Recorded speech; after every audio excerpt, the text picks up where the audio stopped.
Move right on to Matthew and Peter from HumanWare. Their session is called, whoops, I'm not, where did it go? There it is. Their session is called AI and Mobility, Making Complicated Technology Simple. So I am looking forward to hearing from HumanWare and hearing what they're presenting on, and I'm turning it over to them right now. Thank you so much, guys. Thank you tremendously, David. It's great to be here. And I am coming to everyone live from Northern Illinois University. This is Peter from HumanWare.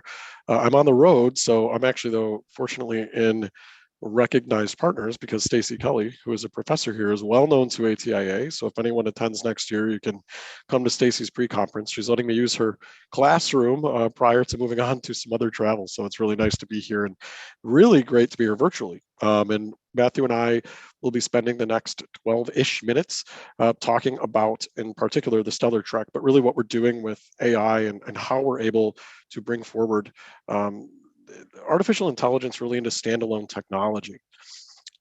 Matthew, are you sharing the screen? Yes, I am. Awesome. And Matthew is here as well. So we'll give a brief intro of who we are.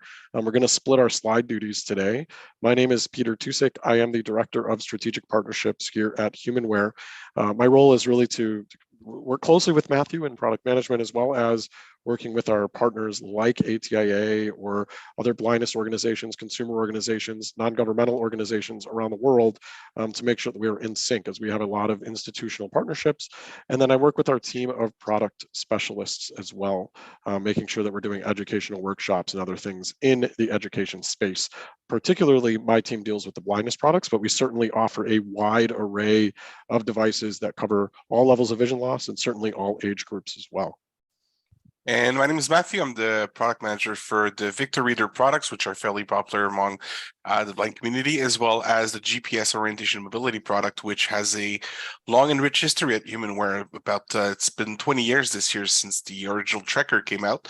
And we had the Stellar Trek come out last year in August, so about 8 months ago. And Peter and I will talk to you a little bit more about what it does and what it can do to help. Awesome. So if we come forward and we kind of look at an actual photo of the device, the Stellar Trek is meant to serve, as a product that takes what many people will say, I use this, right? I use travel apps on my iPhone and I get relevant information. We're really seeking to take that to the next level and simplify. We've heard the theme of simplifying. MJ talked about simplifying computer usage.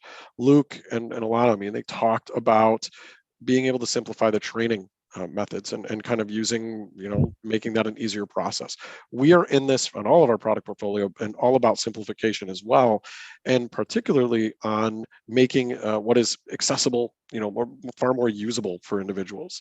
So if we come into the next slide here and actually talk about what the Stellar Trek is, it really is a handheld GPS device designed specifically for somebody who is blind or visually impaired.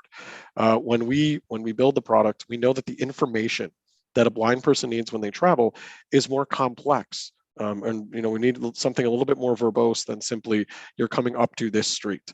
We really want to be able to provide relevant information to that blind traveler, their direction of travel, the address range maybe here, what type of intersection are you approaching, what streets are crossing each other and in what directions. You can certainly change that verbosity. It doesn't have to be that verbose if you don't want it to be, but that we know that information can all be very relevant. So at its base, at its core, that is the purpose of the product. You can also receive turn-by-turn instruction. So whether that be walking or driving, being able to receive turn-by-turn directions, or being able to kind of get a pre-recorded route available to you, where if you walk a route, if you're newer to vision loss, somebody who wants to walk a specific route every day and backtrack, you can certainly do that. So the product, again, it really is a personal travel assistant that's meant to enhance or augment that travel experience. You can build a better understanding of your environment. One of the pieces that really will set the device apart from mainstream applications. There are two main pieces here. One of them is the ability to drop landmarks in your environment. Landmarks are audio tags that are linked to specific geographic locations. An audio tag might be, you might drop a landmark in front of your home, per se, or you may drop one at the entrance to a lecture hall on a university campus, or at your campsite when you're out in nature. Those are unique uses of the device as it can function in open area mode, meaning you're not on a street per se. You're not looking for street directions. Maybe you're in a large urban park. You're on that college campus. You're in, an environment where you need to drop something, not necessarily at a street address, but even on your streets. You may drop a landmark at the entrance to an alley that you know is going to be key, because it's going to cue you into maybe then after that alley, the third door on the right is your destination. So landmarks can be very, very useful and can really help with bringing us into, augmenting that traditional GPS experience, because a GPS device, we don't have the ability as easily as our sighted peers to simply drop a pin somewhere and say, next time I'm at this location, I want this to be spoken to me. The other thing, and I'd mentioned routes, but the routes allow us to walk with with a sighted guide, and backtrack or rewalk those same routes every single day, allowing us to become more confident travelers if vision loss is newer to us. Also, we may want to walk a specific route that avoids a very complex intersection. Whereas if we were just getting straight up walking or driving directions, we may have to go right through that intersection. So these pre-recorded routes are also something that really will set the device apart from a mainstream travel sort of app. Final piece here that I have is listed is the virtual map browsing. And what this allows you to do, think of this as offline or virtual map browsing mode. You are able to explore your surroundings without leaving your door. This is a great way for somebody who is blind to learn the streetscape or the street grid layout of the roads as they are around any given location. I am in DeKalb, Illinois right now, but I could certainly walk from DeKalb all the way to my house in Chicago virtually. I could walk, straight down probably Illinois Route 64, North Avenue, and go all the way down into the city. Or I could sit and let's say I'm going to the ATIA conference in Orlando. I know it's at a new hotel next year, and I want to learn what the streets are around that hotel. And I want to learn what types of intersections are there, and I can do that. I can virtually walk all around, examine points of interest, receive the intersection types, and kind of get the lay of the land without needing to be there. So a great way to build environmental literacy, which is something we are very, very focused on. I'm going to throw it over to Mathieu, who's going to really get into the AI of all of this and what we're doing to bring in even more features to help enhance and augment the travel experience through cameras for somebody who is blind or visually impaired who wants to use the GPS. All right, thank you, Peter. So as I mentioned before, the Trekker has been out for about 20 years. When we built this new product, we figured, we want to update the GPS product, but we also want to bring something new to the forefront and something to help people navigate. And AI is the buzzword in the industry right now. Everyone hears about AI, but we started working on this a few years ago. Just phenomenal timing that AI is such in the forefront of the news. But yeah, we are using some artificial intelligence on the device to do the biggest piece is probably address confirmation. So when you get to your destination and the GPS tells you you've arrived at your destination, for a sighted person such as myself, it's kind of easy. I can look up the door and see if I'm at the right address. But for a blind traveler, the map might be inaccurate by a couple feet, or so. You'll be able to, with the Stellar Trek, we've got 2 built-in cameras, one regular and one that's wide angle, and you'll be able to take a picture and the device will guide you, tell you go to the left, go to the right, point up, point down, and then take a picture of the door. When it finds one, it identifies the object as being a door, and then it'll search around the door. As you can see on the image here, for those of you can see, there's a number 522 above it. So it'll search for numbers like that around the door. It might be on a mailbox, whatever. And then it'll say to you, 1 door found, 1 address, 522. So you know that if you were going to 520, then you might have to go 1 door down to be at the right place. So this is really to assist in the final 30 feet of navigation to build more environmental awareness. We want people to be able to do that. As this is artificial intelligence, will not work 100% of the time, of course. Just like ChatGPT has, hit and misses sometimes. You'll get the same thing here. It works pretty good. We find about 80 to 85% of success rate. But if it doesn't, you do have an OCR, so you can use the cameras as optical character recognition, take pictures of the environment, and then the picture might snag that it's, restaurant ATIA, and that's where you were going. So there's also that helps you read text in the environment, or if you're going out on a trek, for example. Last year we went up the mountain here in Montreal, and there were some historical plaques that people could just, read text off. So that was pretty good. So as Peter mentioned before, it's a device designed specifically for blind people. So we made the interface as intuitive as possible. You don't have to deal with a touch screen or anything. It's all button based, and it's all meant to be used with one hand. And the reason for that is that it is meant to be a complement to a leash or a white cane. It is not meant to replace your white cane or your guide dog, but it is really meant to complement that.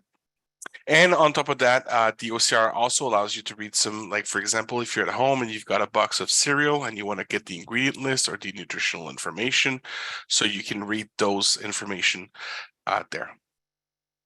I'm going to go on to the next slide because I want to take a few questions and I want to make sure I do have time for that. So the Stellar Trek really is made for orientation and mobility. It is its main purpose. It is what we built it for. But now that we've put in some cameras, we figure, might as well expand the possibilities there. We might as well take advantage of those cameras to do other cool stuff. So for example, in a new update that's coming in the next few weeks, we've added barcode recognition. So you'll be able to, just like with Seeing AI, to read a barcode and get whatever product it is, ingredient lists, allergens, and all of that fun stuff if it's available in the database. It will work for food products and beauty products. We do have also color recognition. So for those of you familiar with products like the Colorino, for example, so with the cameras, you'll be able to point at your shirt and it's going to tell you what color it is. Obviously, that's very dependent on lighting and everything, but we find that it works pretty well. And then in the future, we do have lots and lots and lots of ideas. There's tons of things we want to do with this. Some of the stuff that the team is currently working for that's slated for later, perhaps later this year for some of them, perhaps next year, is stuff like crosswalk detection. That's a really relevant travel enhancement. It'll allow you to find where a crosswalk is to help cross the street better.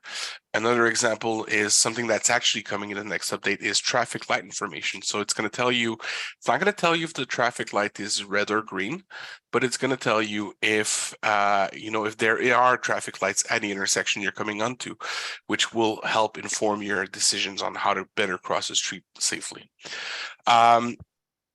And yeah, we're really thinking big. We really want to do some really cool stuff there. We are doing AI machine learning, and that's all on board. I know that's a question we got from Maine earlier, whether this was cellular or satellite based and the battery life. So it is 100% satellite based. We do have Wi-Fi, but that's only used to download the maps and software updates. Once you're out and about and walking, it does not require any kind of internet connection. That is all done offline on the device. And yeah, with that AI, we want to do some, we're looking into indoor travel, how to navigate indoors, how to help you identify where the bathroom is, where the elevator is.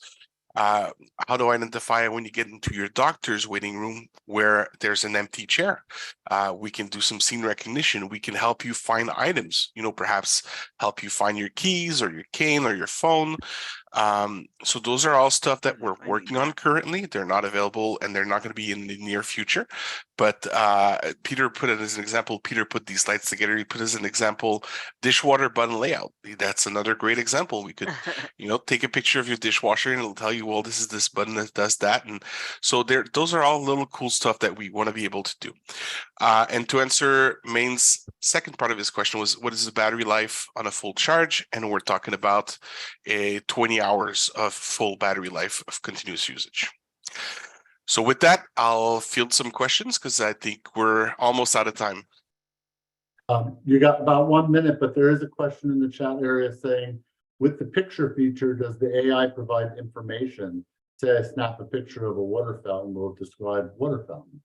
So currently, no, this is not a feature that we have, but it is something that we want to be able to do in the future, scene recognition. We want to be able to take a picture of a scene and for it to be described to you. And the other example that we can do with scene recognition is, as I mentioned, finding objects, and that's done passive. I want to do it passive and active, meaning that passive is you take a picture of your kitchen table and it tells you your keys are at 10 o'clock, your wallet's at 12 o'clock. And active being you could go into the device and say, I'm looking for my keys. And then you scan around your environment, you do a 360 around you. And as soon as you're on your keys, it'll beep and inform you, oh, your keys are right there at 11 o'clock, 6 feet ahead.